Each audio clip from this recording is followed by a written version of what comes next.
Então, estamos sempre aqui todas as sextas-feiras, né? Todas as sextas-feiras, 19h30, estudando essa obra Nosso Lar. E hoje nós vamos estudar o capítulo 21, que é Continuando a Palestra. Essa obra é uma obra maravilhosa, Nosso Lar, uma obra maravilhosa. Então, que todos nós possamos aproveitar ao máximo essa oportunidade de estudo dessa obra.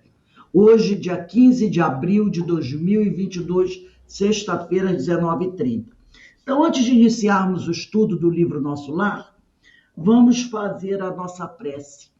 Vamos agradecer a Deus a oportunidade que Ele sempre vem nos dando de estudarmos essa doutrina abençoada, essa doutrina que nos esclarece, que nos faz conhecer o caminho ascensional, como diz o evangelista, né? O evangelho é um longo caminho ascensional.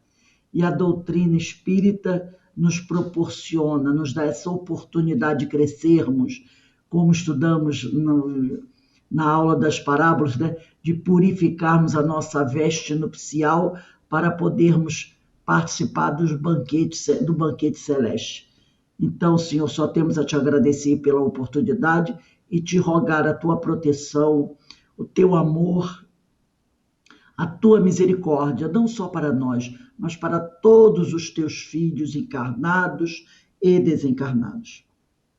Agradecemos também ao Mestre Jesus, agradecemos aos amigos espirituais, nossos orientadores, que tanto têm nos ajudado, nos inspirando, para que possamos a cada dia compreender melhor os ensinos do nosso Mestre. E assim, envolvidos por essas vibrações, hoje que o mundo cristão relembra o martírio, a morte de Jesus, o seu desencarne, mas nós sabemos que o Mestre está vivo, mais vivo do que nunca, e nós precisamos estar cientes disso. O nosso Mestre é o Mestre dos vivos, é o Mestre da vida. Então nós te pedimos, ó Pai, que nos permita, mais uma vez aqui juntos, iniciarmos o nosso estudo da noite. Graças a Deus. Bem, como eu falei, nós estamos estudando o capítulo 21 do livro Nosso Lar, que tem por título Continuando a Palestra. Nós estamos iniciando esse capítulo. E diz assim: a palestra, senhora Laura, diz André Luiz, exclamei com interesse, sugere numerosas interrogações. Relevar-me-á, quer dizer, desculpar-me-á a curiosidade, o abuso, porque ela vinha falando sobre lar, sobre família, sobre uniões matrimoniais, não é? Ela vinha falando sobre o amor, sobre o casamento, sobre a união das almas, como viver em família, a importância da educação dos filhos. Esse era o tema. E por isso que o título é Continuando a Palestra. E ele pergunta a ela se ele poderia continuar fazendo perguntas sobre esse tema tão importante. E ela diz, não diga isso, retrucou bondosa. Pergunte sempre, que a espiritualidade gosta que a gente pergunte. Ela gosta. Não estou em condições de ensinar, todavia é sempre fácil informar. Porque uma coisa que a gente tem que lembrar é isso, é que a espiritualidade gosta que a gente faça perguntas, mas perguntas de relevância. Não é ficar perguntando besteira para a espiritualidade, não é? É fazer perguntas relevantes, perguntas que a gente mostra que a gente quer aprender, não querer saber besteiras, porque eu vou casar, eu vou acertar na Mega Sena, eu vou ser rica, eu vou ser pobre. Não é esse tipo de pergunta. Perguntas que tenham valor. E ela diz aqui, não sei se estou em condições de ensinar. Todavia, é sempre fácil informar. Depois a gente vai ver essa diferença entre ensinar e informar. Aí ela continua aqui. Rimos-nos da observação. Indaguei em seguida. Como se encara o problema da propriedade na colônia? Esta casa, por exemplo, pertence-lhe? Ela sorriu e esclareceu. Tal como se dá na terra, a propriedade aqui é relativa, tá? Nossas aquisições são feitas à base de trabalho. Por isso que ela é relativa. Ela é feita à base do trabalho. O bônus hora, no fundo, é o nosso dinheiro. Quaisquer utilidades são adquiridas com esses cupons, obtidos por nós mesmos à custa de esforço e dedicação. A gente vê o quê? Que o trabalho, o esforço está sempre presente, né? Nada é conquistado deitado em berço esplêndido. É sempre de pé, trabalhando. As construções, em geral, representam patrimônio comum, sob controle da governadoria. Cada família espiritual, porém, pode conquistar um lar, nunca mais que um. Porque aqui na Terra, às vezes, as pessoas têm várias propriedades. Às vezes, 3, 4 propriedades estão entregues às moscas, porque as pessoas não dá tempo. É uma vida social tão agitada que não dá tempo. Tem casa de praia, tem casa de campo, tem casa, apartamento dos Estados Unidos, apartamento da Europa. As casas ficam vazias, as moscas. A gente sabe disso, né? E tanta gente sem um teto. Mas a gente vê isso. E quando às vezes tem uma casa com 40 e poucos aposentos. Hoje mesmo eu estava vendo a história de uma família. Olha só, essa casa é antiquíssima. Essa casa é lá nos Estados Unidos. O proprietário original morreu no naufrágio do Titanic. Morreu ele e o filho. Quem ficou? Sobrou. Foi a esposa. Não, morreu ele e o neto. Quem ficou? Foi a esposa e um filho. Esse filho, logo depois, morreu também. E a esposa dele, sozinha, já idosa, não durou muito tempo e morreu. E hoje a casa se encontra nos Estados Unidos, tem mais de 100 cômodos, praticamente abandonada. Há quase 100 está lá, se deteriorando. Já outras pessoas já compraram pelo espólio, já compraram, mas é difícil você conseguir manter um imóvel desse nível. Só para reformar. Eu até pensei assim, poderiam transformar esse imóvel num grande museu, num grande hotel, mas para colocá-lo, assim, restaurá-lo, vão gastar pelo menos 50 milhões de dólares. Então tem que ser um super magnata para poder despender 50 milhões de dólares para restaurar, porque é um prédio imponente. Era uma casa onde moravam de 5 pessoas. Parece que são 101 cômodos. Gente, para quê? Para 5 pessoas. E hoje está lá, abandonada, caindo aos pedaços. Como a gente tem aqui no Brasil, né? De vez em quando a gente fica sabendo de alguém aí muito famoso que desencarnou e a casa está lá, abandonada, porque ninguém pagou os impostos, porque os impostos eram muito caros, e a pessoa, às vezes, a situação financeira da pessoa não é a mesma, então a pessoa não pode manter o imóvel, fica lá entregue às baratas. Em Petrópolis tem um monte de imóvel assim abandonado que está sendo destruído pelo tempo. E às vezes a pessoa tem 3, 4, 5 imóveis. E ela diz aqui, é igual aquele que tem um armário com 100 pares de sapato. Para quê? O cara não é centopeia, só tem dois pés, não é? Então ele diz aqui, no plano lá na colônia, nenhuma família tem mais de uma propriedade. apresentando, aí ela diz, 30 mil bônus hora, o que se pode conseguir com algum tempo de serviço. Então, aquele que tem 30 mil bônus hora consegue uma propriedade para morar. Nossa moradia foi conquistada pelo trabalho perseverante de meu esposo, que veio para a esfera espiritual muito antes de mim. O esposo dela veio 18 anos antes. 18 anos estivemos separados pelos laços físicos, mas sempre unidos pelos elos espirituais. Ricardo, que era o marido dela, porém, não descansou. Recolhido ao nosso lar, depois de certo período de extremas perturbações, compreendeu imediatamente a necessidade do esforço ativo, preparando-nos um ninho para o futuro. Quando cheguei, estreamos a habitação que ele organizara com esmero, acentuando-se nossa aventura. Desde então, meu esposo ministrou-me conhecimentos novos. Então, o marido dela desencarnou primeiro do que ela, desencarnou 18 anos antes dela desencarnar. Mas ele, quando chegou ao plano espiritual, ele não foi direto para a colônia do nosso lar. Ele passou algum tempo em extremas perturbações.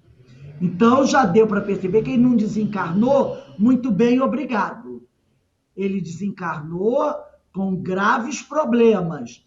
Ficou um bom tempo no plano espiritual, com graves perturbações, até que, com a veste nupcial melhorada, ele pôde ser recolhido à colônia Nosso Lar, aonde ela diz aqui, ó, aonde ele trabalhou muito e compreendeu a necessidade do esforço ativo.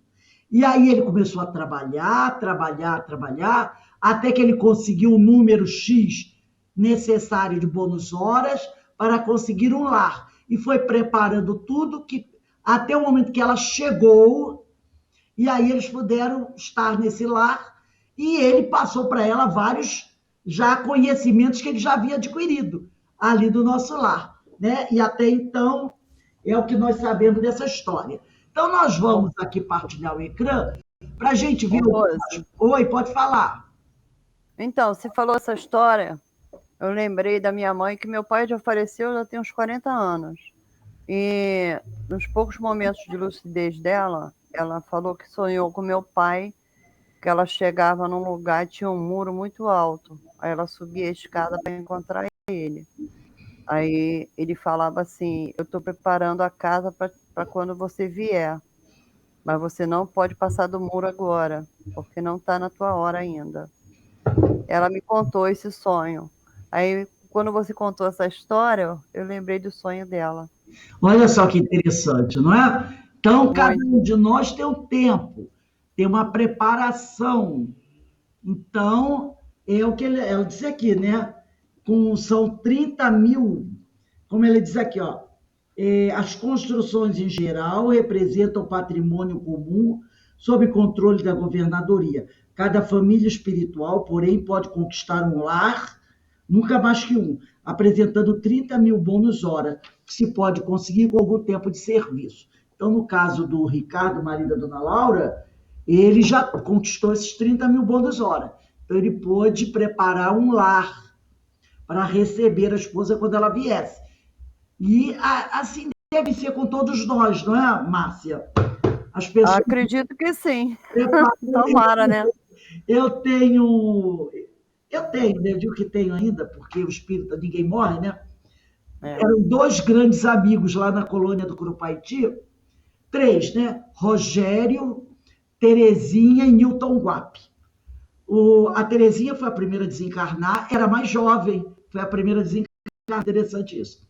Rogério foi o segundo a desencarnar, que era também um dos mais jovens, e o Newton Guape, que era o mais velho dos 4, desencarnou terceiro lugar. E tinha eu. Eu, dos 4, eu sou a única que ainda estou aqui. E eu sempre fez um acordo. O nosso acordo era o seguinte: aquele que chegasse primeiro no plano espiritual, cuidasse de arrumar um cantinho para poder ir preparando para a chegada dos outros.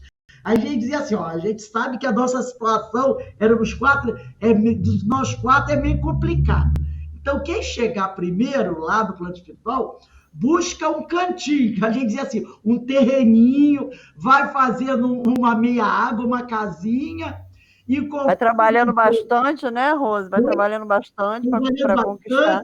E conforme os outros foram chegando, já tem um cantinho para ficar. Aí a Terezinha foi primeiro, quase 10 anos depois foi o Rogério, que era irmão dela, né? E passado mais uns 5 anos foi o Guape. Então a gente disse assim, ó, quem chegar primeiro, trata de guardar um cantinho para os outros que vão vir atrás. Para que quando o pessoal chegue lá, não fique perdido. Chegue lá e diz, ó, eu tenho um cantinho aí, ou já tem alguém esperando, dizer assim, não pode deixar que já reservei o cantinho para ela, ou para ele, vai ficar lá comigo um tempo. Então a gente tinha essa conversa, essa brincadeira que a gente fazia, né? E não deixa de ser verdade, né? E mais ou menos é isso, né? Então você fala, ó, meu cantinho eu quero ir, porque eu estou sendo a última você é a última a embarcar dos 4. 3 já foram, só falta eu. Então, eu chegar lá, eu já quero meu cantinho lá, como diz o outro, a minha enxerga lá no canto da parede. Você é bem esperta, hein, Rose? Nem me contou isso, hein? Eu também ia lá. Me bota na lista, hein? Legal, bota na lista. Vou avisar a rapaziada de lá. Ó, dona, porque você conheceu o pessoal, né? Você conheceu o Rogério, conheceu o Guape. Então, eles já estão botando você na lista, para arrumar mais uma esteira lá, para Ana Brito. Até porque eles te conheceram. Então, não vai ser estrangeira, não vai ser estranha. Então, o pessoal esperta da Brito. Minha filha, a gente tem que ser assim, né, Ana? Tem que apelar para os amigos. Com certeza o Guape já botou teu nome lá. Tem até retrato seu com você, pregado na parede, lá, sentadinha do sofá com ele. Ai. E se ele não botou, Aninha, ele agora escutou e vai botar, ele tá? agora vai escutar, porque tem retrato. A Aninha tirou retrato com ele, na casinha dele lá no Curupaiti. Então, tem casinha, ele já sabe quem você é, está guardando sua vaguinha lá também. Então, vamos lá começar aqui o nosso estudo. A dona Laura, ela diz aqui, quando o André diz assim, eu gostaria que a senhora me respondesse algumas perguntas. E ela diz assim, não estou em condições de ensinar. Ela diz até brincando, né? Todavia, é sempre fácil informar. Então, qual seria a diferença entre ensinar e informar? Informar seria dar a conhecer, passar informação do que se conhece. Então, você dá aquela informação geral, aquela nota geral, sem muita profundidade, né? Passar informação do que se conhece. Ensinar seria transmitir lições daquilo que se domina, que se vivencia com propriedade. Como só um mestre no assunto é capaz de fazê-lo.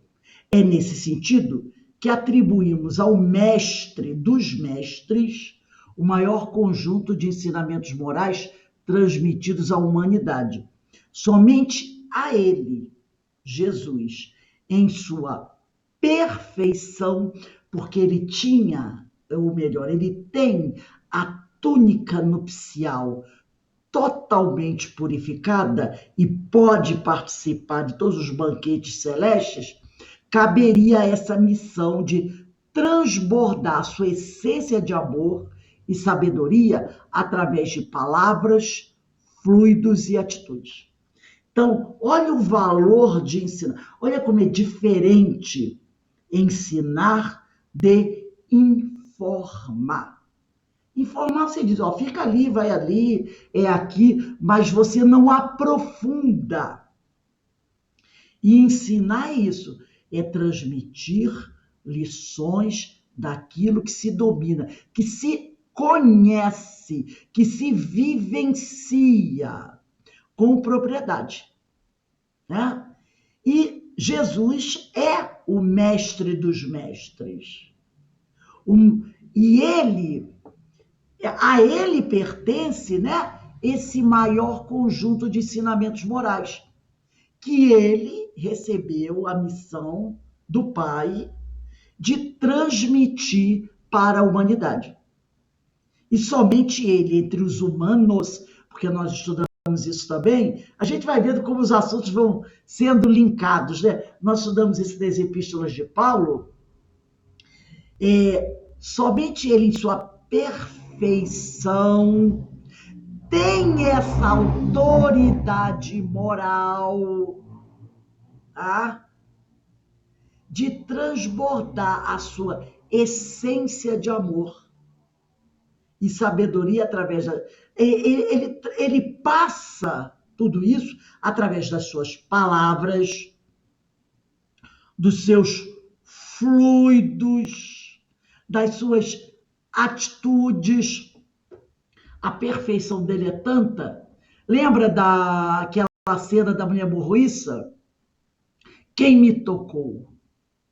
Ele pergunta. Aí os discípulos, mestre, ninguém aqui vai poder informar o Senhor quem lhe tocou. Há uma multidão à sua volta. Ele diz, senti sair de mim uma virtude. Aí a mulher, meio ressabiada, diz, fui eu. Ele olha para ela e faz a leitura da situação da mulher. Ele faz a leitura perispiritual dela. Ele olha para ela, faz através da visão do perispírito daquela mulher, ele toma ciência de tudo que está acontecendo com ela. E ele diz, a tua fé te curou. Então, é tudo isso aí.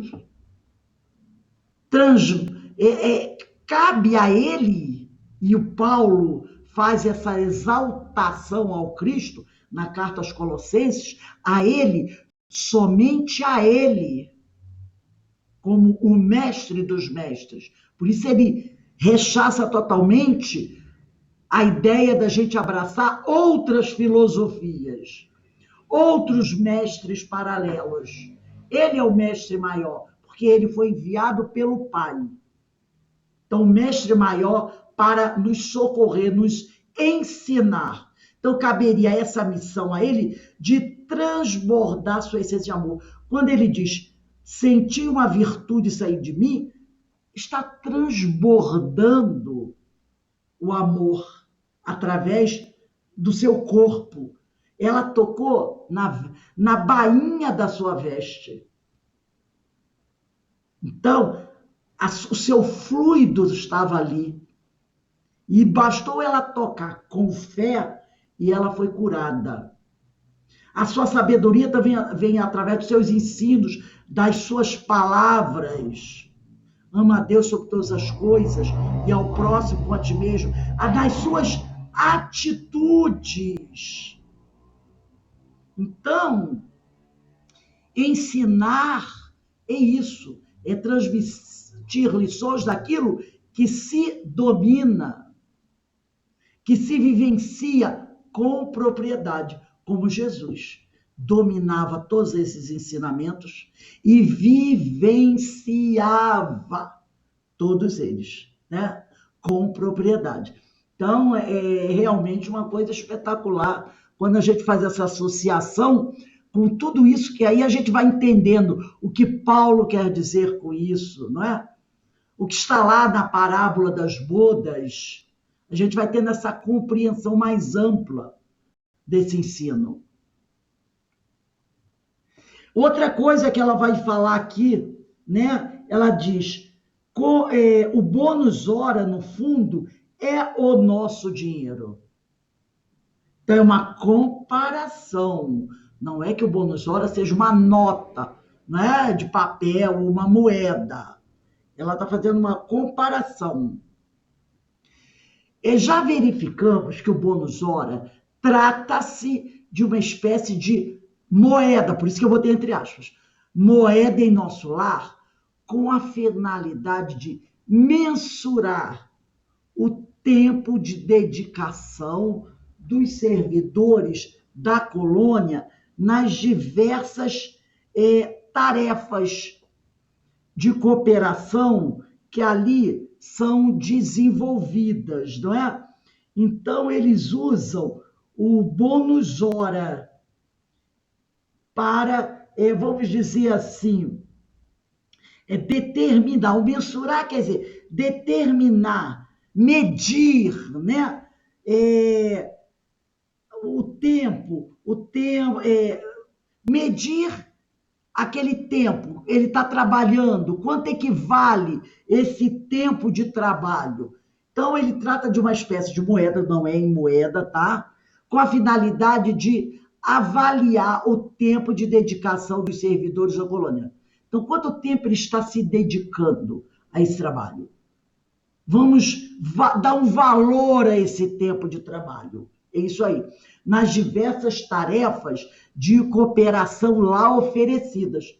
Uma espécie de ficha de trabalho que lhes possibilita usufruir de alguns benefícios específicos. Essa ideia de ficha de trabalho eu acho que fica bem mais clara. Então, é como se cada trabalhador tivesse uma ficha de trabalho e nessa ficha de trabalho fosse registrado tudo que está sendo feito, realizado por aquele trabalhador com alegria, boa vontade, desprendimento.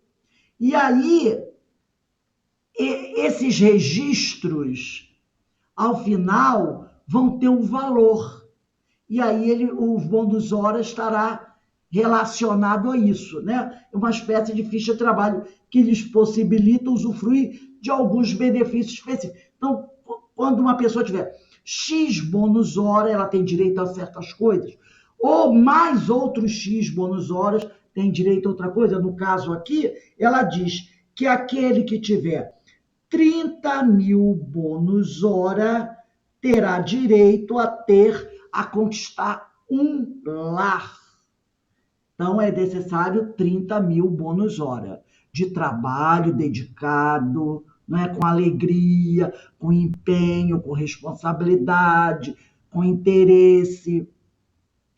E uma outra questão que ele coloca aqui, né?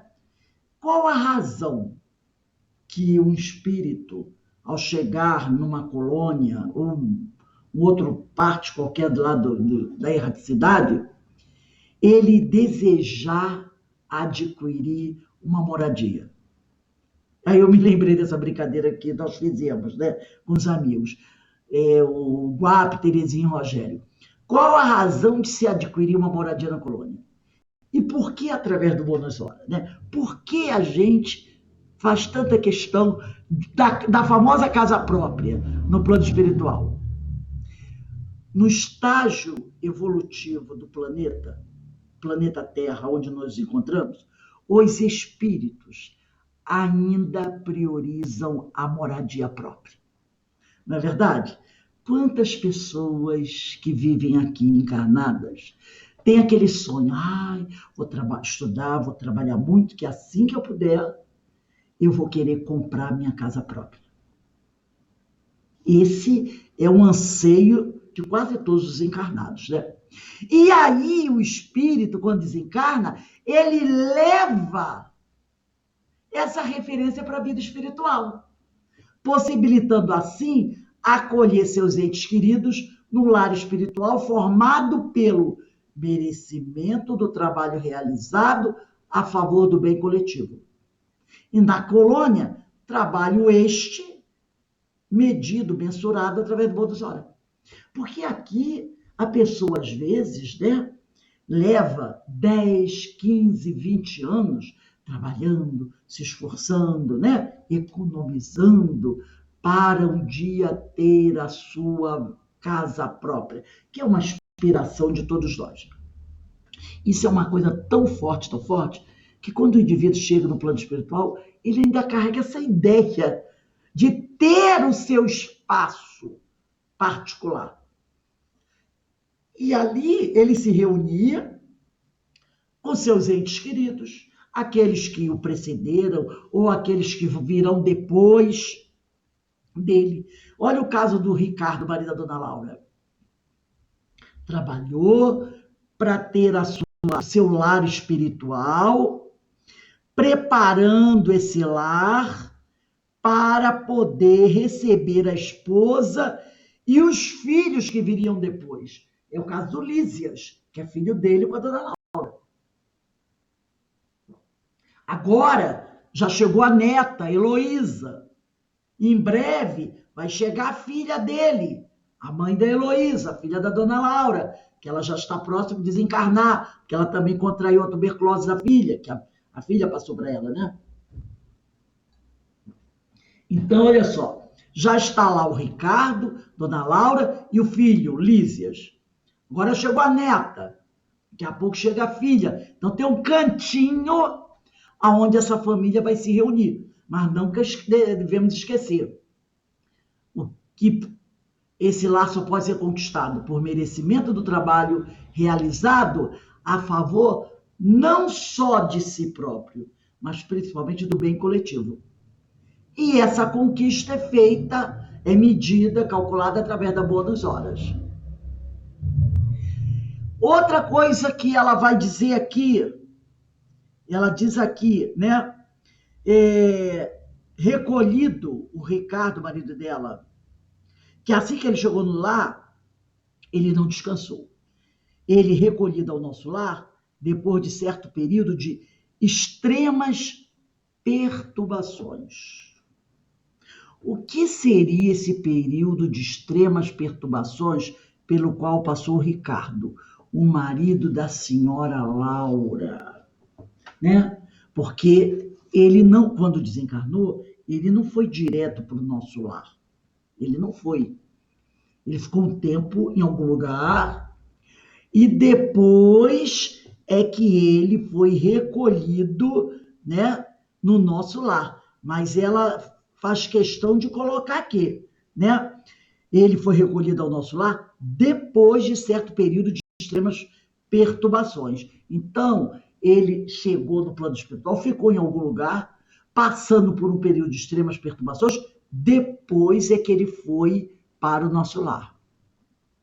Essa perturbação trata-se de um fenômeno normal que ocorre com o espírito na transição da vida material para a vida espiritual, quando apresenta um estado de confusão das ideias. Mas, olha só, é um fenômeno normal, mas o do Ricardo não foi qualquer perturbação, foi um período de extremas perturbações. Então, o dele não foi só esse fenômeno normal, tá? Porque todos nós vamos passar por uma perturbação quando nós desencarnarmos, tá? Porque é esse fenômeno, né, normal que ocorre na transição da vida material para a vida espiritual, quando apresenta um estado de confusão de ideias. Agora, o grau dessa perturbação e o tempo de duração dela é variável. No caso do Ricardo, foi um tempo longo, foi de extrema perturbação. Vamos pegar aí o Livro dos Espíritos. Eu vou pedir a vocês também para deixarem aí perto, já deve até estar perto de vocês, a Gênesis e o Evangelho, tá? Que a Gênesis nós usamos anteriormente. Então, o Livro dos Espíritos, Gênesis e Evangelho. Agora, nós vamos abrir o Livro dos Espíritos no item 163, que está na parte 2ª, capítulo 3, da volta do Espírito, extinta a vida corpórea à vida espiritual. Então, peguem o Livro dos Espíritos, a Gênese e o Evangelho. Deixa aí perto de vocês. Aqui, na questão 173, que tem essas perguntas, tem um título, Perturbação Espiritual. Kardec pergunta o seguinte aos espíritos na questão 163. A alma tem consciência de si mesma imediatamente depois de deixar o corpo? Os espíritos respondem: imediatamente não é bem o termo. A alma passa algum tempo em estado de perturbação. Então, esse fenômeno normal que nós falamos aqui. Questão 164. A perturbação que se segue à separação da alma e do corpo é do mesmo grau e da mesma duração para todos os espíritos? Ele quer saber, como a Rosângela falou no estudo do Livro dos Médiuns, nós não temos que estudar só a resposta, nós temos também que estudar a pergunta que Kardec faz, que muitas perguntas são até mais interessantes que as respostas, né? Então ele pergunta, ele faz assim: a perturbação que se segue à separação da alma e do corpo é do mesmo grau e da mesma duração? Leva o mesmo tempo para todos os espíritos? E os espíritos dizem: não é do mesmo grau e nem dura o mesmo tempo para todos os espíritos. Depende da elevação de cada um. Depende da túnica nupcial que o espírito veste. Percebeu? Aquele que já está purificado, pois que se libertou da matéria antes que cessasse a vida do corpo, olha só, aquele que ainda encarnado já está com a túnica nupcial purificada. É isso que ele está dizendo. Aquele que já está purificado, né, se reconhece quase imediatamente, pois que se libertou da matéria antes que cessasse a vida do corpo. Então, nós podemos estar com a nossa túnica nupcial purificada antes da desencarnação. Não é esperar desencarnar para começar a purificar a túnica nupcial, que é o perispírito. Não. É buscar fazer isso enquanto estamos a caminho. Reconcilia-se com o teu adversário enquanto estás a caminho, ensinou Jesus. Lembra? Ele diz aqui: enquanto o homem carnal, aquele cuja consciência ainda não está pura, guarda por muito tempo a impressão da matéria. Então, agora, enquanto o homem carnal, aquele cuja consciência ainda não está pura, guarda por muito mais tempo a impressão da matéria. Então, nós podemos buscar essa purificação da matéria enquanto encarnado, enquanto homem carnal. Agora, aquele cuja consciência ainda não está pura, aquele que a túnica nupcial ainda está carregada de impurezas, ele guarda por muito tempo a impressão da matéria. Ele fica durante muito tempo na extrema perturbação. Eu vou passar uma citação aqui, eu não vou ler, mas eu vou passar para vocês, que é muito interessante. No livro Vinha de Luz, quem quiser anotar aí, Vinha de Luz, capítulo 122, ou Cartas de Paulo, volume 6, página 63. Então, quem tem Vinha de Luz é capítulo 122. Ou as Cartas de Paulo, volume 6, que a gente usa nas aulas das epístolas, na página 63, tem um texto que trata sobre isso aqui. Agora vamos à questão 165. Kardec pergunta: o conhecimento do espiritismo, que é o cristianismo redivivo, exerce alguma influência sobre a duração mais ou menos longa da perturbação? E eles respondem: influência muito grande. Influência muito grande. Por isso que o espírito já antecipadamente compreendia a sua situação. Mas a prática do bem e a consciência pura são o que maior influência exerce. Quer dizer, aquele espírito que tem o conhecimento doutrinário tem uma certa facilidade. Talvez não passe por essas perturbações extremas, mas o que faz com que o homem mesmo tenha esse período de perturbação encurtado é a prática do bem e a consciência pura. É isso que maior influência vai causar e que vai proporcionar ao homem um período curto dessa perturbação.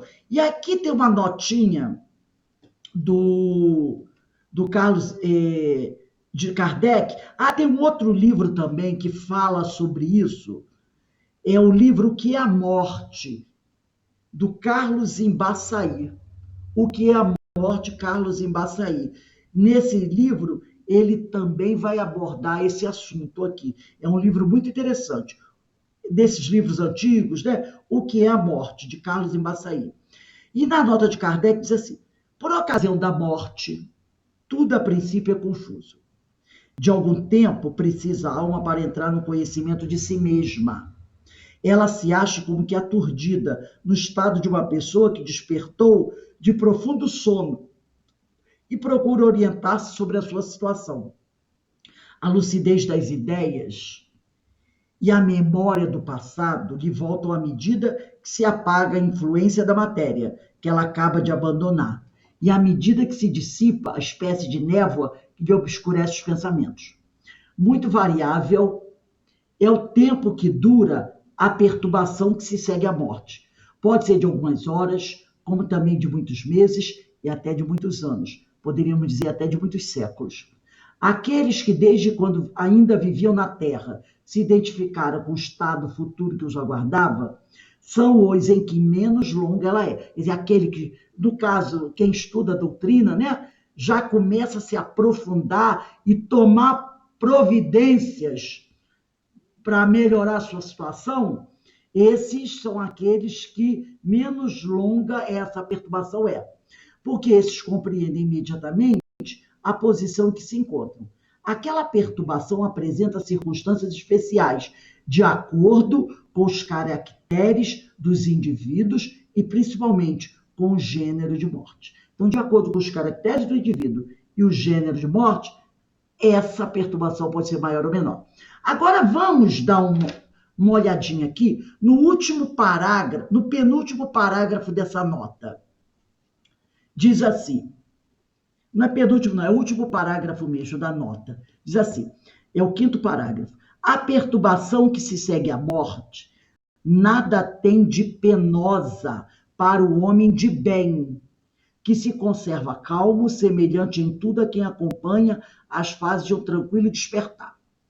Para aquele cuja consciência ainda não está pura, para aquele que a veste nupcial ainda não está purificada, a perturbação é cheia de ansiedade e de angústias, que aumentam à proporção que ele da sua situação se compenetra. Quem quiser também, eu vou fazer uma citação aqui, outro texto do livro Vinha de Luz, capítulo 158, e Cartas de Paulo, volume 6, de Emmanuel, né? Página 261. Vinha de Luz, capítulo 158, ou Cartas de Paulo, página 261. Também tem um texto falando sobre isso. Nos casos, aí ele vai dizer assim, de morte coletiva, tem sido observado que todos os que perecem ao mesmo tempo nem sempre tornam a ver-se logo, presas da perturbação que segue a morte, porque ele falou também que quando ele falou aqui, aquela perturbação apresenta circunstâncias especiais de acordo com os caracteres do indivíduo, de acordo com a túnica nupcial que o indivíduo traja, e também com o gênero de morte. Como foi a morte dele? E é o que ele diz aqui. Nos casos de morte coletiva, é o tipo de morte do indivíduo. Tem sido observado que todos os que perecem ao mesmo tempo nem sempre tornam a ver-se logo. Porque muitas vezes assim, morremos juntos, mas não quer dizer que vamos despertar ao mesmo tempo e no mesmo lugar e juntos.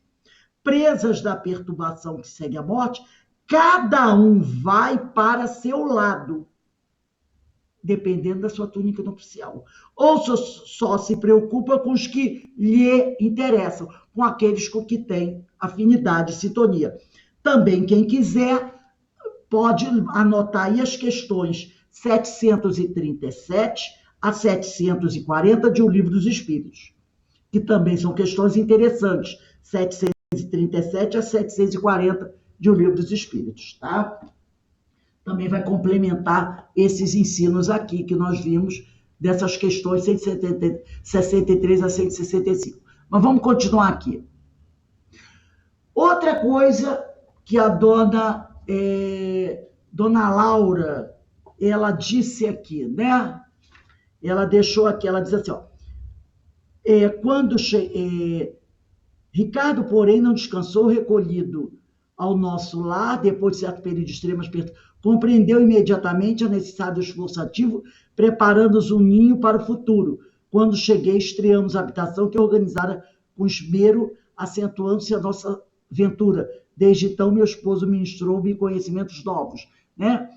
Depois ela vai falar aqui, 18 anos, nossa vida foi conquistada pelo trabalho perseverante de meu esposo, que veio para a esfera espiritual muito antes de mim. 18 anos estivemos separados pelos laços físicos. 18 anos estivemos separados pelos laços físicos, mas sempre unidos pelos elos espirituais. Então, ela fala sobre isso. 18 anos separados pelos laços físicos, mas sempre unidos pelos elos espirituais. O que ela quis dizer com isso? Os espíritos afins, espíritos afins podemos chamar de almas irmãs, não almas gêmeas. Aqueles, né, que têm uma grande afinidade, que vivenciam na vida material sua relação de amor, continuam unidos pelos laços espirituais, mesmo que um deles desencarne antes, e continuam ligados na vida espiritual. Então, se aquele casal, se aquelas duas almas, vamos dizer assim, né, estão afinizadas aqui na Terra, mesmo com algumas dificuldades, mas se há esse amor verdadeiro, né, que vivenciar na vida a sua relação de amor, eles continuam unidos pelos laços espirituais. Mesmo desencarnando um deles, eles vão continuar ligados. No Evangelho segundo o Espiritismo, nós podemos pegar aí, capítulo 14, item 8, que é o nome do capítulo, é Honrai a vosso pai e a vossa mãe, item 8, nós vamos ler um trechinho que está falando sobre a parentela corporal e a parentela espiritual. Então, os espíritos afins que vivenciam na vida material sua relação de amor, né, continuam unidos pelos laços espirituais.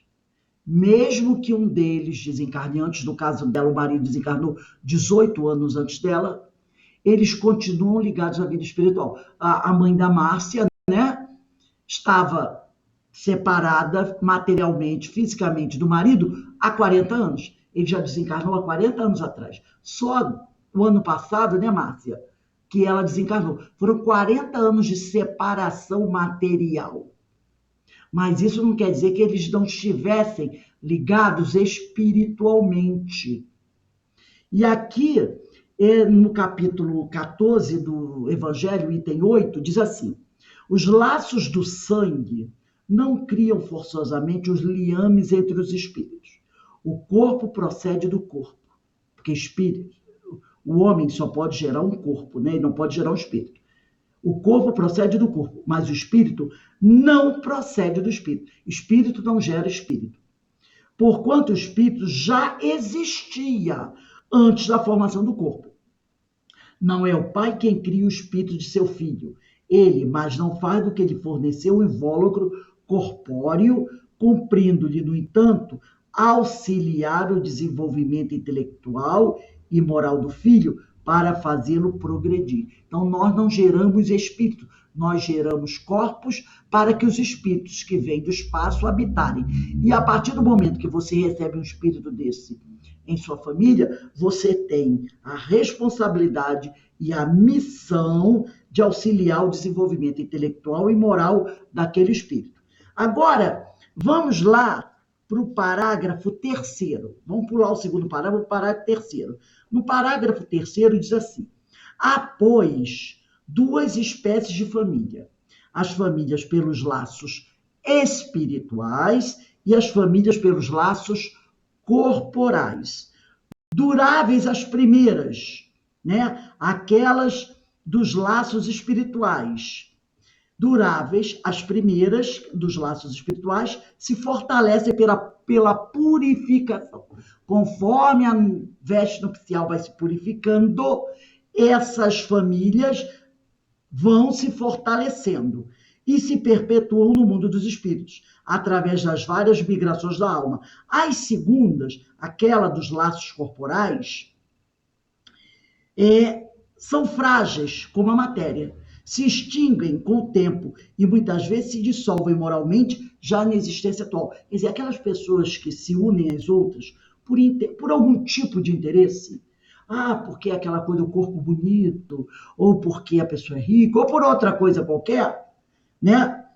Muitas vezes até aqui a pessoa casa por um interesse material qualquer, ou aquela paixão, né? Aquele corpão, aquilo isso, aquilo outro. Às vezes isso não dura 1, 2, 3 anos esse casamento, essa união. E logo aqui mesmo ela se dissolve.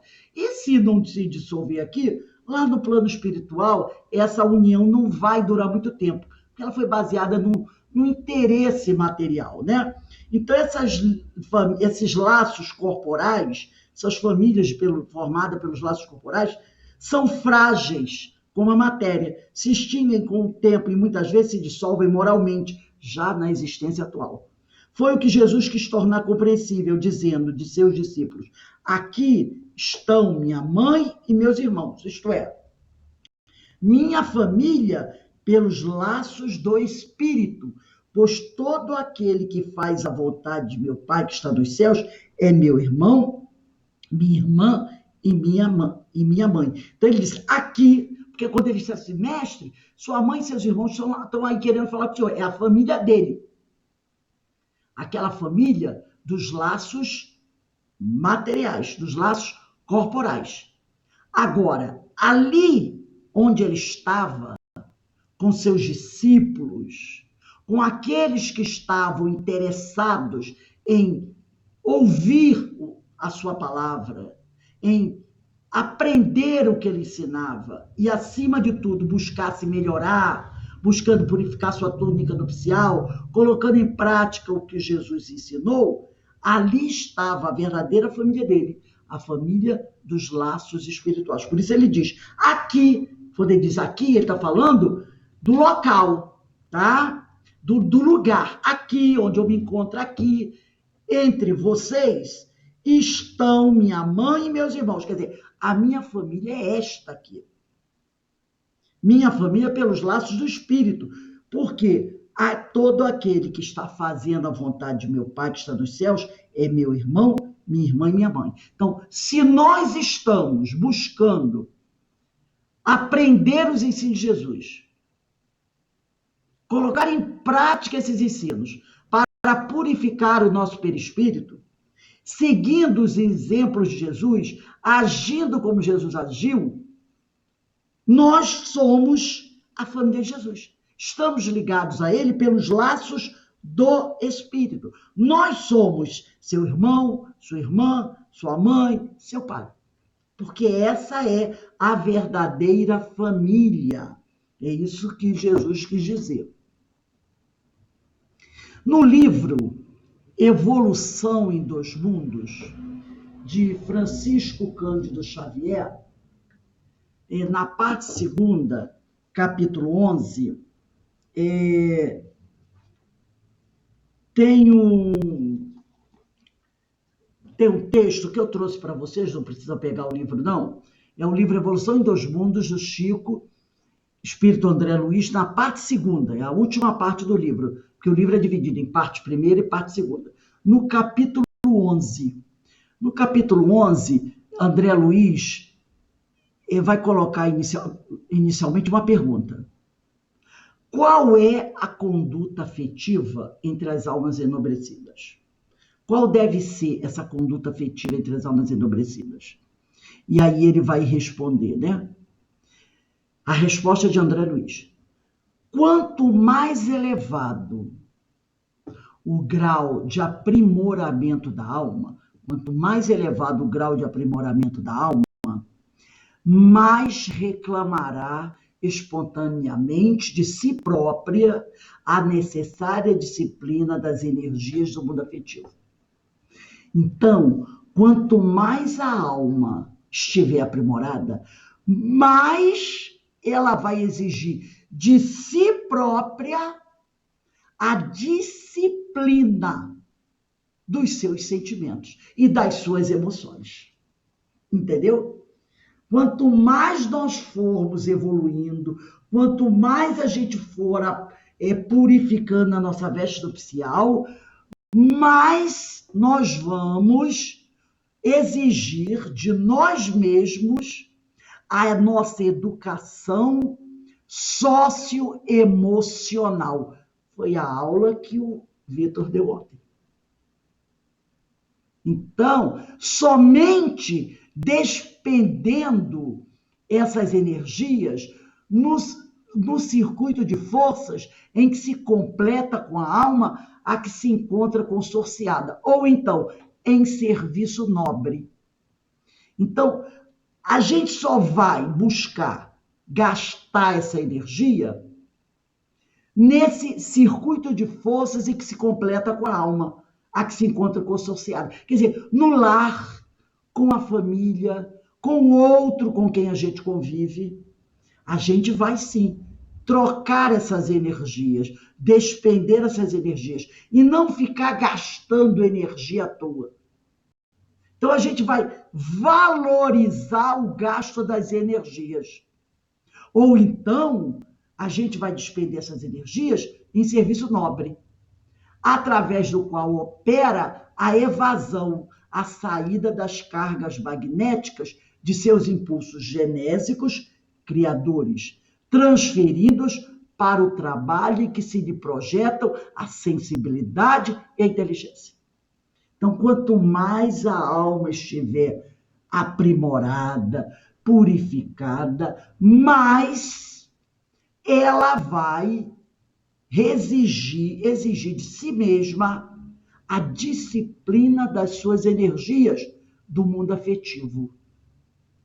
Somente gastando essas energias de forma saudável, no círculo familiar, com aquelas pessoas, né, com quem ela convive, buscando ajudar, ajudando a orientar, ou realizando um serviço nobre.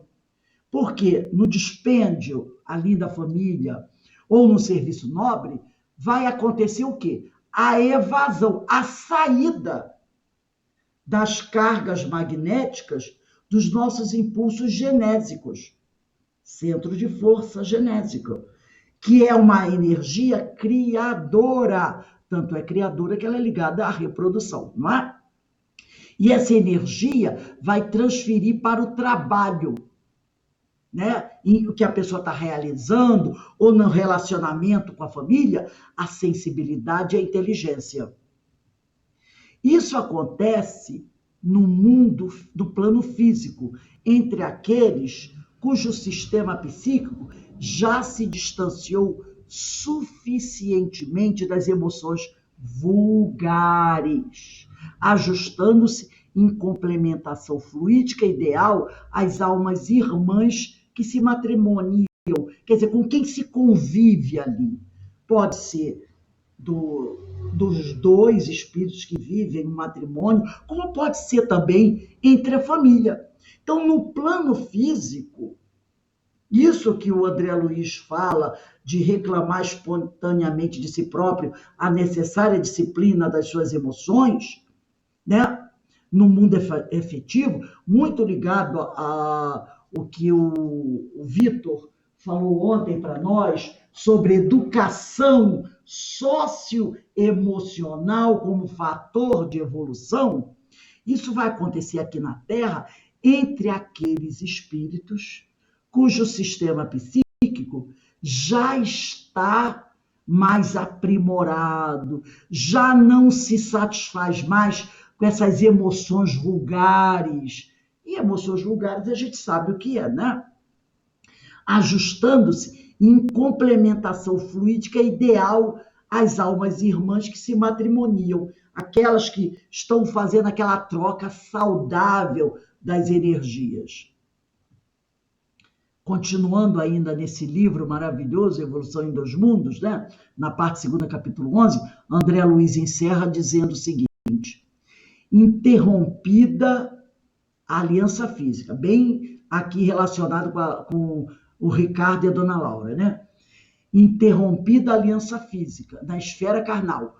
O marido desencarnou, no caso dele, desencarnou 18 anos depois, foi ela.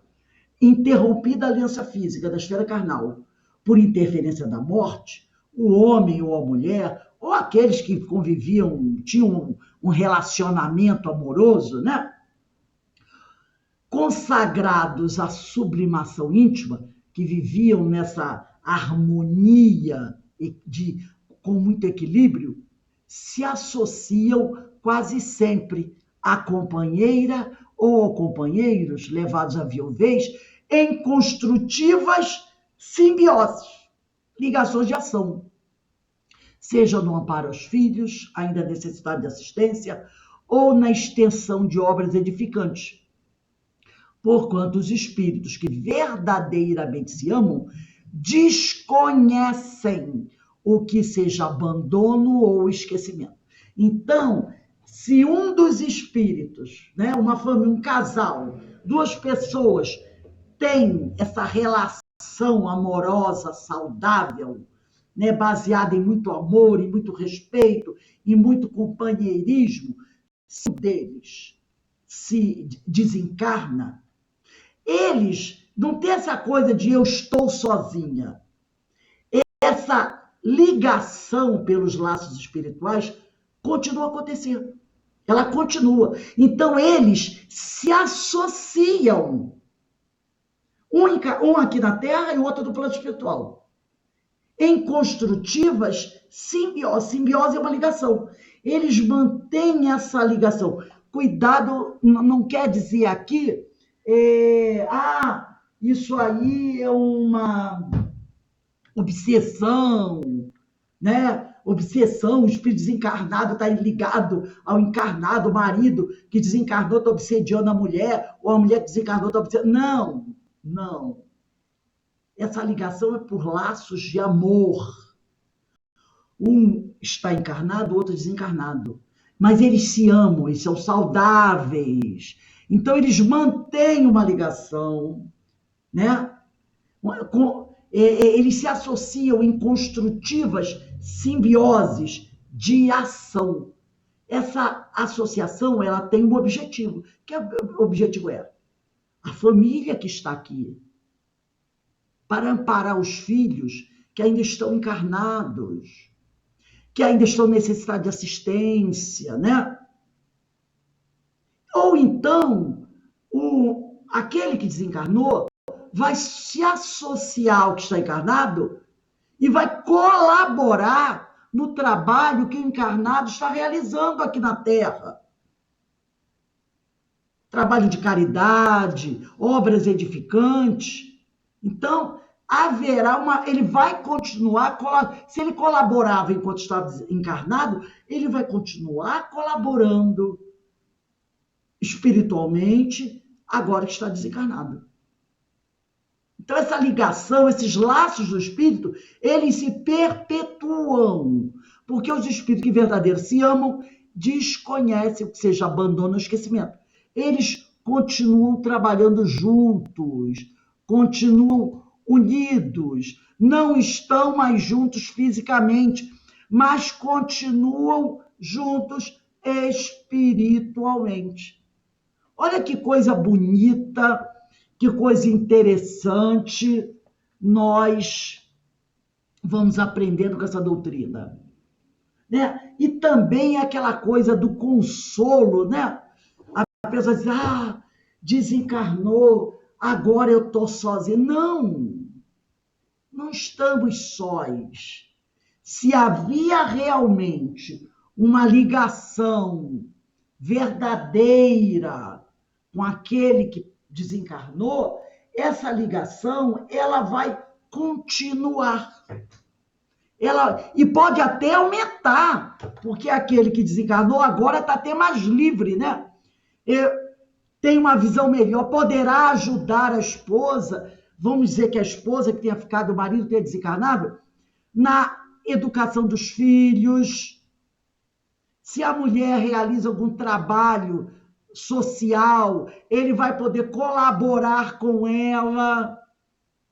Então não tem aquela coisa de, eu estou abandonada, eu estou sozinha. Não. Aquele companheiro que a ajudava, que estava sempre ao lado dela, ou ao lado, a companheira que estava sempre ao lado do marido, não é porque desencarnou que vai deixar de estar ao lado.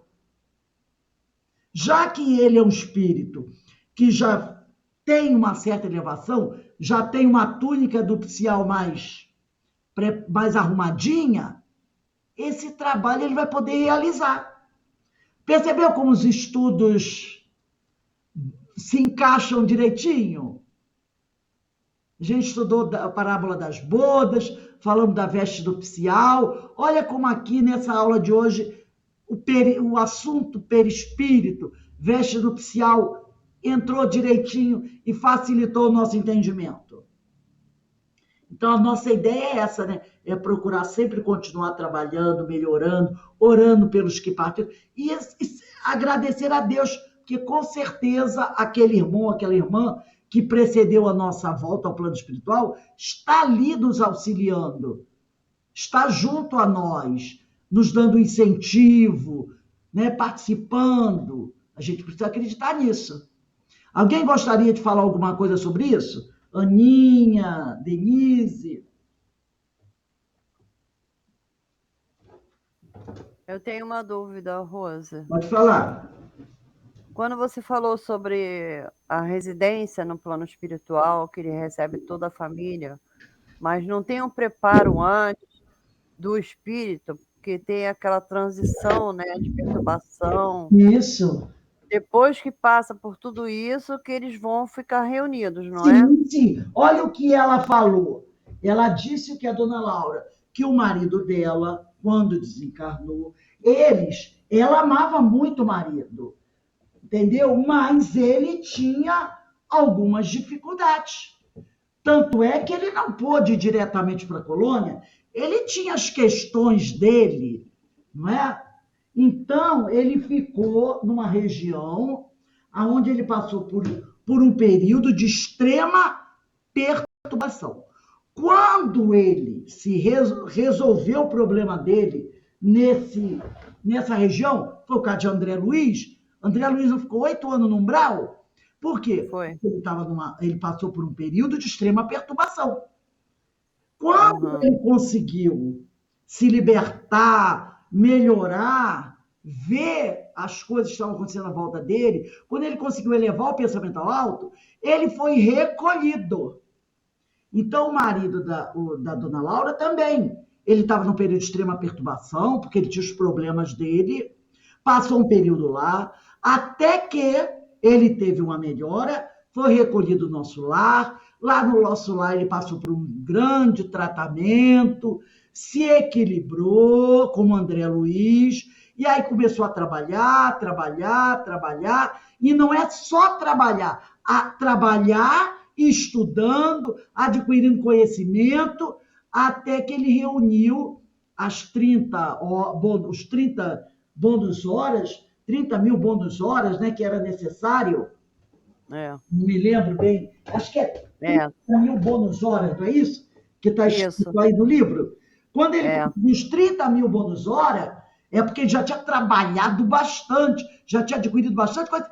Aí ele conseguiu a casinha lá. E aí ele começou a arrumar a casinha, porque ele sabia que estava próximo da esposa. Foram 18 anos. Entendeu? Nesses 18 anos, ele passou pela extrema perturbação, foi recolhido em nosso lar, passou pelo tratamento, trabalhou, se esforçou, estudou, adquiriu conhecimento, arrumou a casinha, aí ela desencarnou. foram 18 anos de tratamento. Até ele poder ter a casinha. Quando ela chegou, ele ensinou para ela um monte de coisa. E ela chegou em situação melhor do que ele. Tanto que parece que ela chegou e já foi direto para o nosso lar. Então, ela não tinha tanto comprometimento quanto ele. E como nós estudamos, todos nós vamos passar por essa perturbação, porque é um fenômeno normal. Agora, aqueles que não estão com a túnica nupcial muito bem arrumadinhas, esses vão demorar mais. E a doutrina... Então, Oi, pode falar. O Espiritismo nos ajuda muito Sim. nessa busca, né, do desapego, dos bens terrenos. Eu estou fazendo um trabalho agora do desapego das pessoas. Quer dizer, eu quero amar, mas não quero ter apego. Porque eu acho que o apego atrapalha. Esse é um trabalho que nós lemos no Evangelho, que você já pode ir fazendo enquanto está encarnada. Não tem que... Exatamente. Começar agora. Tem que aproveitar e ir a fundo mesmo e trabalhar isso dentro da gente. Agora ele diz uma coisa, o Espiritismo ajuda muito, mas o que ajuda mesmo é o amor que a pessoa possui. Esse é o grande fator.